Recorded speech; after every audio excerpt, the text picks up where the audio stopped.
I love esports, and I want to share which ones I'm most invested in, what makes them interesting this year, or in some cases, why they're looking a little bleak this year. But it's tough to keep up with all the ones I'd like to. So I'll just share the ones I watch the most.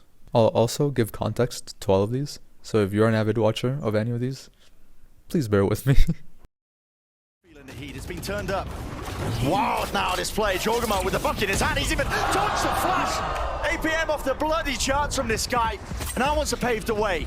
Committing one of the blades, we're moving away from that dart. Nades flying through and forwards. This is a site that's going to be gained now for them, and they're already getting that plant down. Demon 1, take matters into your own hands here.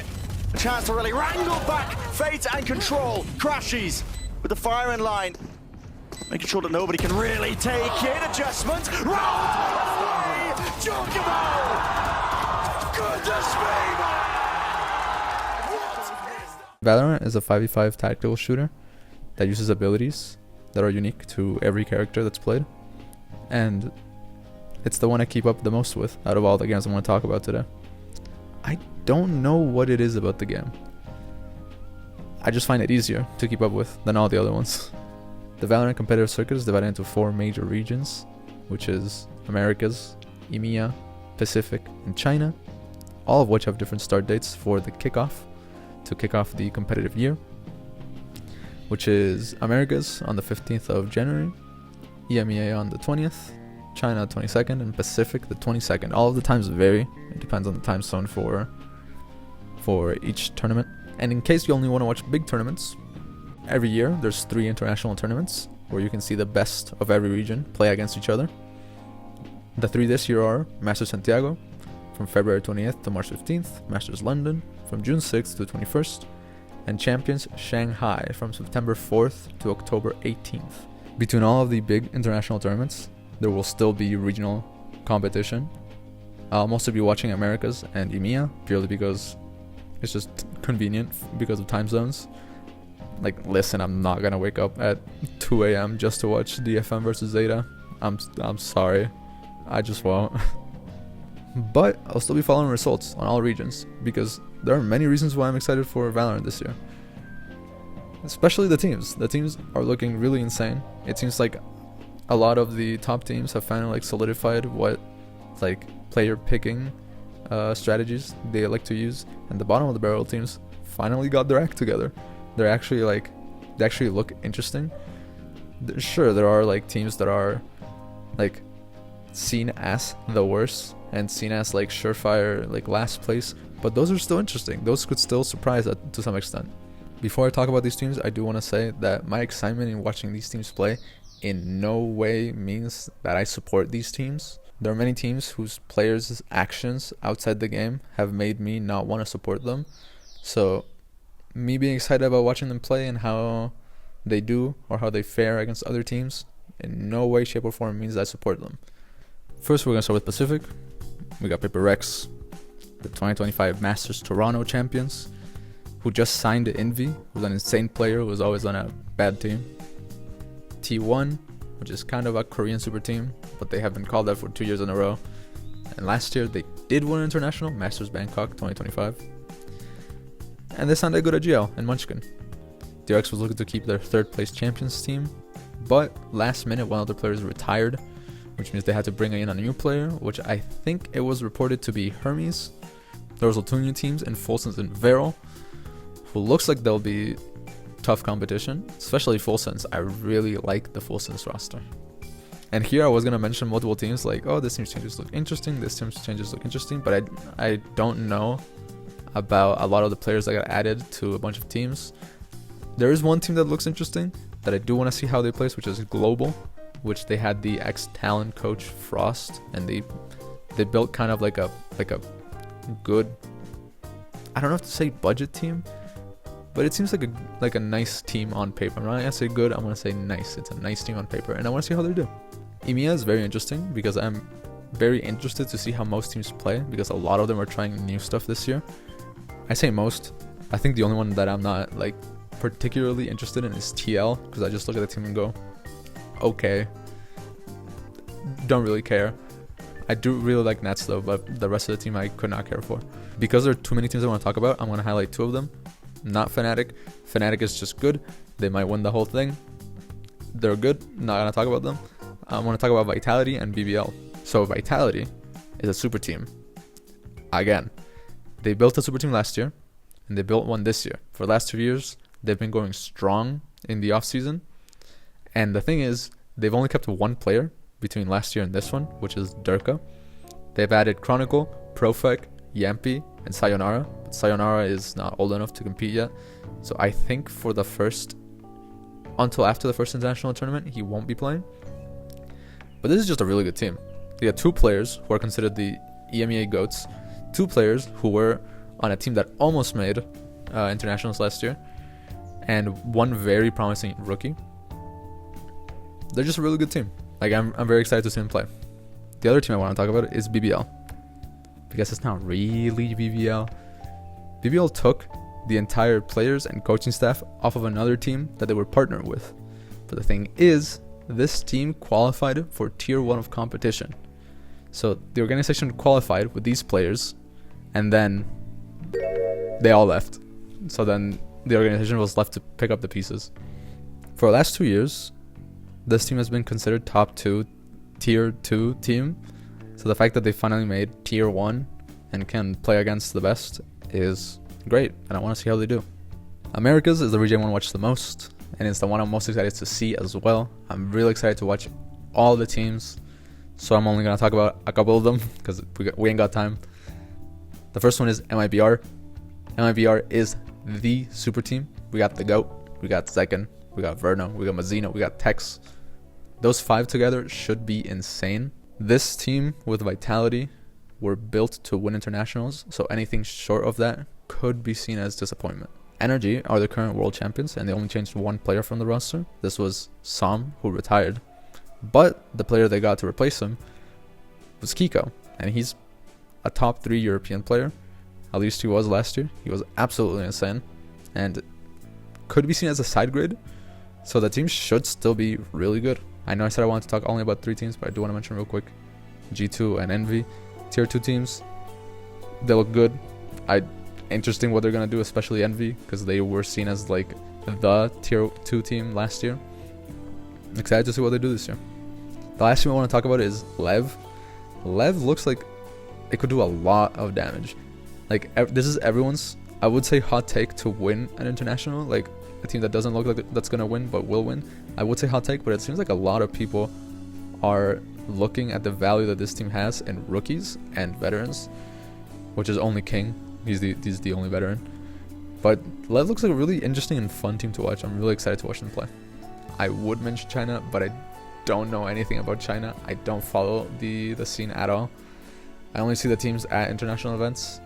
The only team I actually follow is Wolves, and that's like 1 team out of 12. So won't talk about them, sorry. So the teams are a big part of it, but there are good teams every year. The thing that's very different this year is that tier 2 teams are given the chance to qualify for champions. You know, the big tournament at the end of the year. It's crazy. If you're a tier 2 team with just 5 good players, you technically qualify for champions and win the whole thing without being a partner team.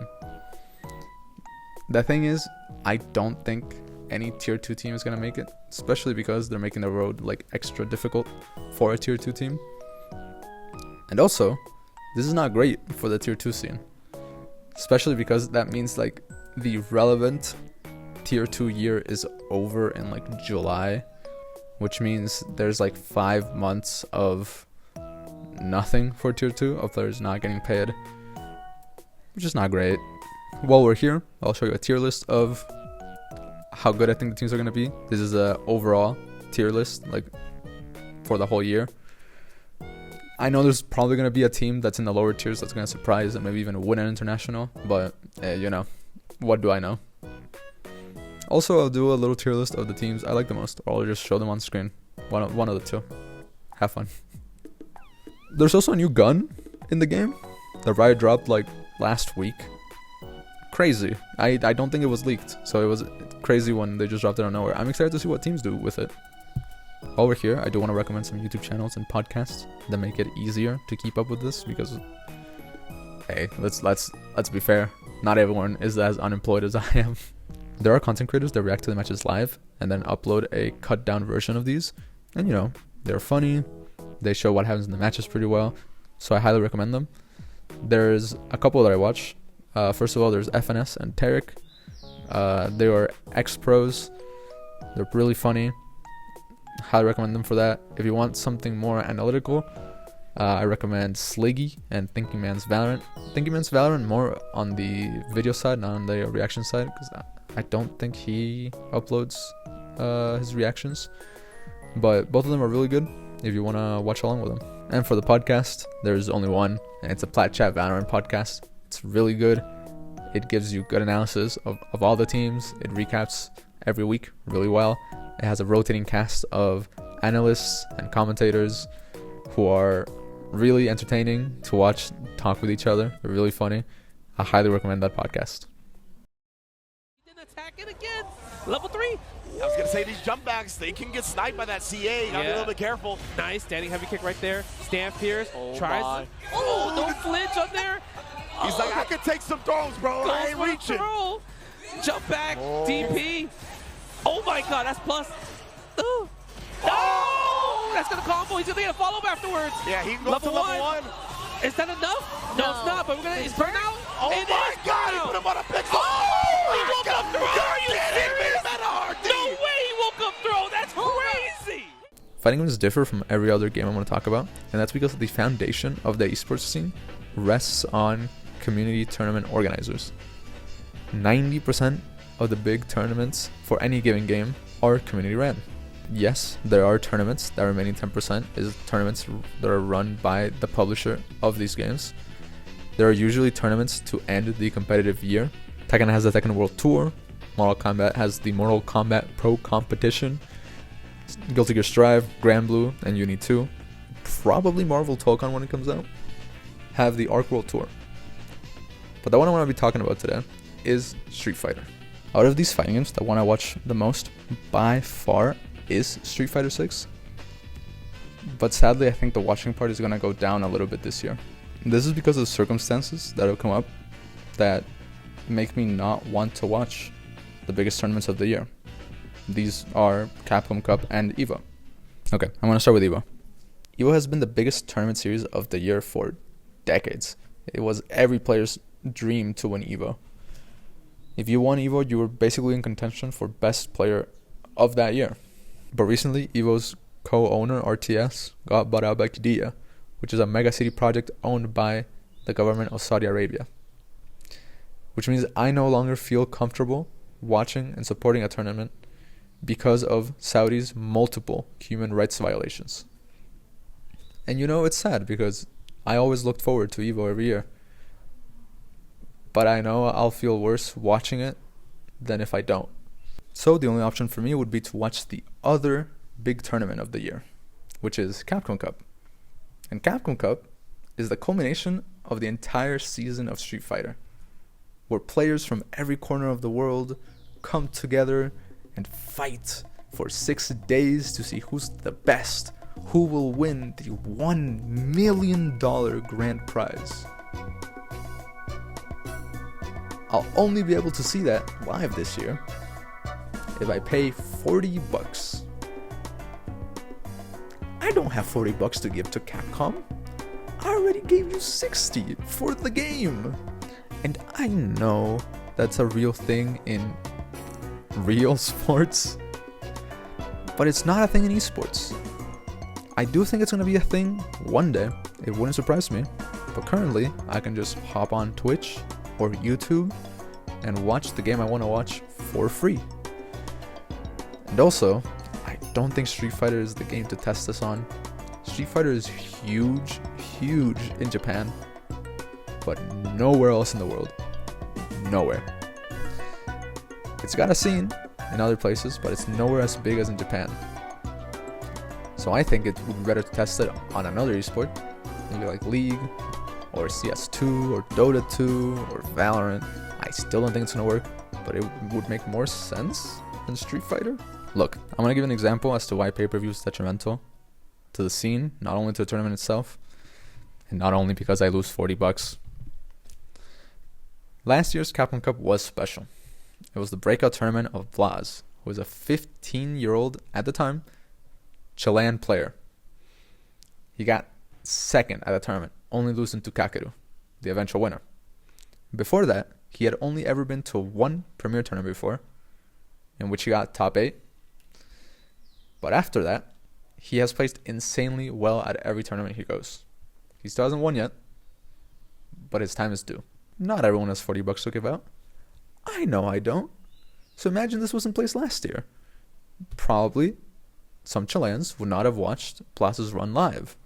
They would have had to watch the biggest achievement a person from their community had gotten days later. That's not great. It's not a great feeling. It's always better to cheer on live. So, I won't watch the biggest tournaments of the year. But I'm not worried. It's Street Fighter. There's so many other tournaments that I will watch. I'll watch Frosty Faustings. I'll watch CEO. I'll watch Combo Breaker, Blink Respawn, UFA, the Capcom World Warriors, which are the tournaments, online tournaments to qualify for the Capcom Cup. There's also a nice watch every time. I know I've been very negative this video because of the decisions taken by the organizers of the two biggest tournaments in the game. I think that's understandable. I'm so sorry if that's been a little intense, but let me say this. I really like Street Fighter 6. I love the game. I love the community. I'm still probably going to watch Capcom Cup when it becomes free. It'll become free a couple days after it airs. I'll still watch it. I'll still support the tournament. I'll still sign up for tournaments. Like, there's nothing that's going to stop me from watching some good Street Fighter 6, even if I don't watch certain tournaments. Jesus Christ, it's getting dark.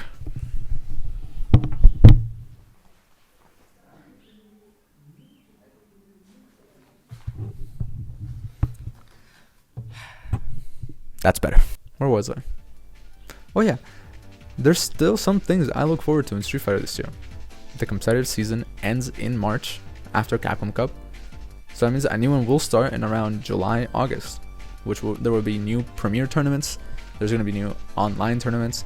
There's going to be still a lot to watch, so I'm really excited about that. Inside the game, they will announce new characters. Usually they do it around June, and currently there's still 2 characters that they have announced that haven't come out, which are Alex, which I'm so excited about. I really like Alex, and Ingrid, who I know absolutely nothing about.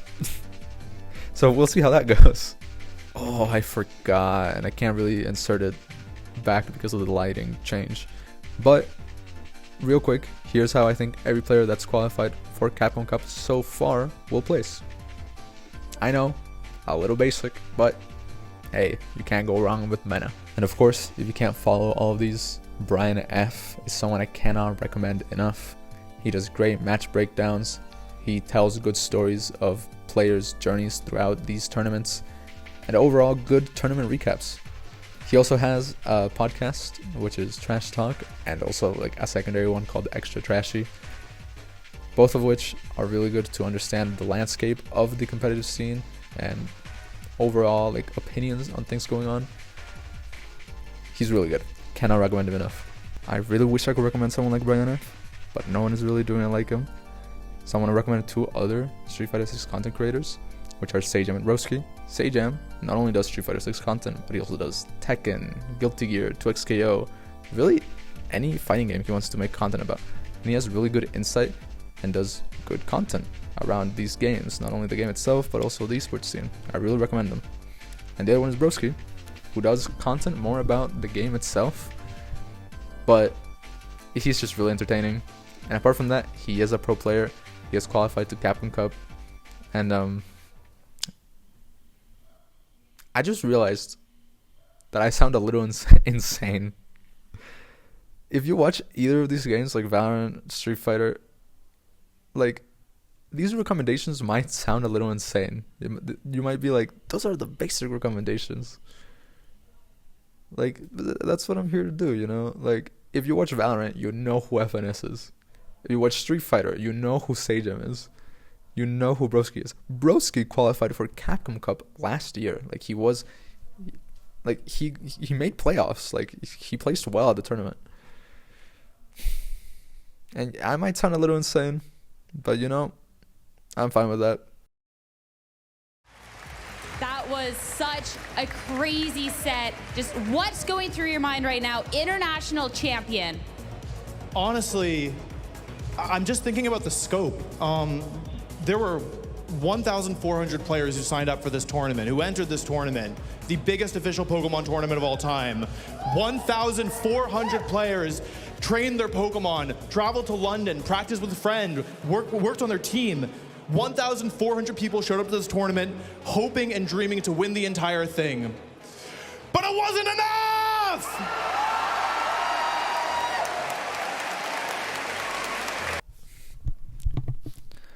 Okay, Pokemon.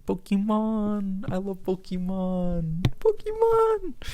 Okay, I haven't played Pokemon games. So I haven't finished a Pokemon game. I haven't finished a Pokemon game ever. But I really like the competitive scene. It's really interesting. And it might be because the format is different. Like in the games, you bring 6 Pokemon, but for every battle, you have to choose 4 to bring. And out of those 4, you always have 2 out at the same time. It's a 2v2 format. And I don't know, I just find like the difference of the base game and the competitive scene like really interesting, and how like you can have a ton of different combinations for a competitive Pokemon team and how you play it out. It's just incredibly interesting to me. A little like Street Fighter, we're already a couple months into the competitive Pokemon season. Big tournaments have already happened in which players have qualified for the World Championship, which takes place in August. But what's interesting about the Pokemon World Championships this year is that they are not being played on the current game that's being used for tournaments, which is Pokemon Scarlet and Violet. And it's not going to be used in Gen 10. It's going to be used in a new game called Pokemon Champions, which Game Freak has specifically made for Pokemon battling. I'm very excited about Pokemon Champions, but the only thing that I don't like is the UI and the HUD. They look really, really ugly. Like, please, for the love of God, reconsider it. It doesn't look great. But apart from that, it's really interesting. I'm really looking forward to Pokemon Champions, specifically because they're bringing back every generational mechanic. They're bringing back Mega Evolutions, they're bringing back Z moves, they're bringing back Dynamax. We already have Terras, and whatever the next generational mechanic is going to be, they're all going to be there, but we don't really know how they're going to work. Eventually we'll know what the limitations on these mechanics are, but probably what's going to happen is that they're all going to be available at the same time, and the game is going to be balanced around that. But I have a theory that at some times only 1 or 2 of these mechanics will be available for use, and it's going to follow more of the regulation format of the current competitive scene, which is the other important aspect of it. So regulations are kind of a rotating format for the competitive scene, in which certain groups of Pokemon are allowed to be used for stretches of tournaments. For example, when a new game comes out, you can only use Pokemon you can find in the base game, except for legendaries.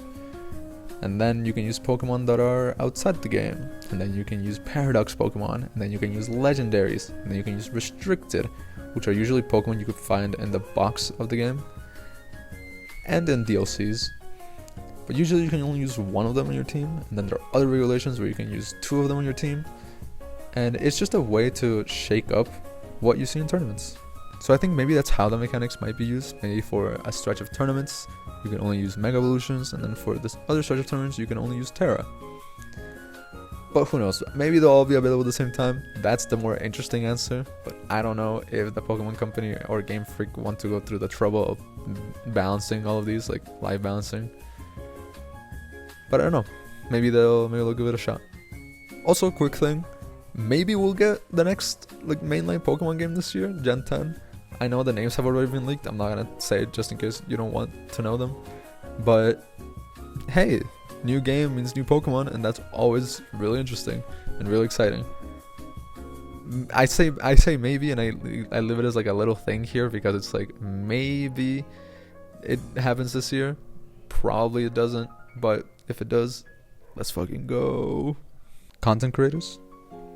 The ones I watch the most are Justin Tang, James Beck, The Battle Room, which all talk about the competitive scene and the Pokemon that are being used at certain times. The Battle Room is more review about games that happen in tournaments. The other two more about metas.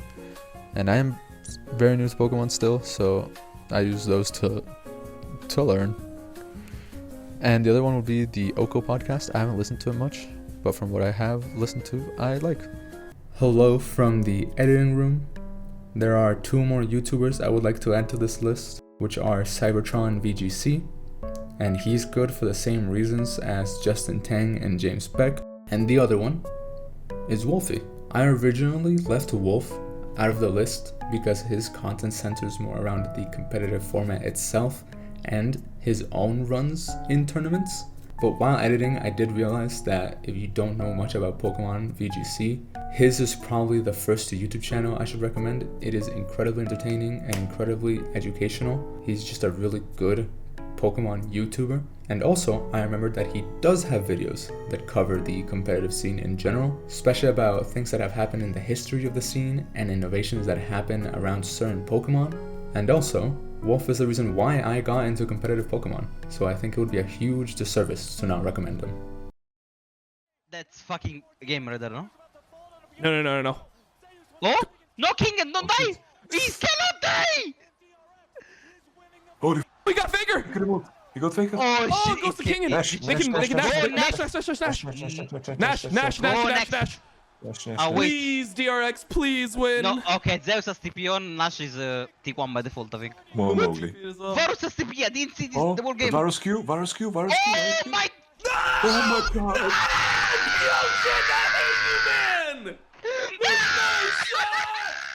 League of Legends is the one that I keep up the least out of these. At least that's the plan this year. I've been fading more and more as a viewer. Basically only planning on watching Worlds. That's what I did last year. That's what I'll probably do this year. If some matches happen and I can watch throughout the year, maybe like regional finals or maybe like MSI, like I'll tune in, but they're not like part of my plans for the year, you know? So the interesting thing about League is that the game gets slightly reworked every year. They change things around, they add monsters, they remove other monsters, they add items, they just shake things up. It seems that this year though, they removed more things than they added, and the things that they added don't look that interesting. So I'll be cautious watching. I think that's another reason why I'll not be watching as much. So League of Legends is very interesting because unlike other games, there are only 2 types of teams that win tournaments, and that's Chinese teams or Korean teams. Like Valorant, there are other regions. There's like the LCH, which is North America. There's CBLOL, you got Brazil, you got LEC, which is EMEA. You got the LCP as well, which I almost forgot. So despite there being many regions, Korea and China are the only 2 that really win international tournaments, and that has been the case since 2013, with a single exception being G2 in 2019. And people are now always wondering when's going to be the next international win that's not either of them. And I think there's going to be a long wait for that to happen. Based on recent tournaments, like it really doesn't seem like any other region is going to win. Even China hasn't won in a long time. It seems like Korea just has a huge leg up on everyone. China being the closest one, and the next one is just very far away. Hard to call. But apart from that, there's also the other question. When is another team going to win Worlds? T1 has been in Worlds Finals 4 times in a row, and they have won 3 times in a row. Like, I'm not a T1 fan. But come on, even T1 fans have to be tired at this point. Like, I want to see another team win. I want to see different skins in the game. Side note, if a team wins, they get like costume skins in Valorant. In League of Legends. So I just want to see a different team win. Please let another team win this year, please. So I will say there is one interesting thing happening in one of the regions, and that is EMEA, which for the kickoff tournament of the year, they are allowing 2 tier 2 teams to play, which are the 2 best tier 2 teams from last year, which are Los Ratones and KC Blue. So, Los Ratones, I'll talk only about Los Ratones, sorry KC Blue. Los Ratones is very interesting. They won almost every tournament they played last year in tier 2, and they did that while streaming everything. They streamed most of their practices, and they streamed their official matches, basically giving all their opponents hundreds of hours of footage of how they play, and they still won everything. Which, of course, it's like, I don't think they're all gonna sit over 100 and pour over hundreds of hours of footage just to beat this team, but they can, and they couldn't beat the team. So I think it's very impressive that they did all that. And also, like, they do have like tenured players like Nemesis and Crowny and Reckless, but they also have like a guy who's played a long time but never in tier 1 called Velia, and a streamer who is kind of good at the game. But yeah, I like this team. They can and are allowed to qualify for the first tournament, international tournament of the year. I'm excited to see how far they make it. If they qualify for the tournament, that would be really funny and really entertaining. It would actually make me watch the first international tournament, which I usually never do, and I never did last year, because last year was the first time it happened. But yeah, it's gonna be interesting. Now, for League content creators, I don't watch any. I just legit don't watch any. I guess for like esports, I would recommend I Will Dominate, but he is not gonna be doing that this year because he's gonna be coaching Cloud9. I can recommend Don Jake. He doesn't cover the esports scene in general, but he does really good interviews with players and coaches and just people that are adjacent to the scene, and they are really good and are really entertaining. So if you want to learn about like the people that are playing, really good content. I really recommend it. Hey, to close out, I said earlier that I don't follow all the esports I'd like to, so I'll quickly mention 2 more, which is CS2 and Rocket League. Those 2 are very beginner friendly. Like, many times throughout the year, I just hop on and watch if there's a big tournament going on, and like, you just get it. Like, you watch the game and you're just like, yeah, I get what's happening and I'm hyped. So those are very interesting, very beginner friendly. And hey, if your favorite esport wasn't mentioned in this video, write about it in the comments. I really do want to learn about other esports that I'm not versed in, and I'd like to learn why those would be interesting to watch this year. Anyways, thanks for stopping by.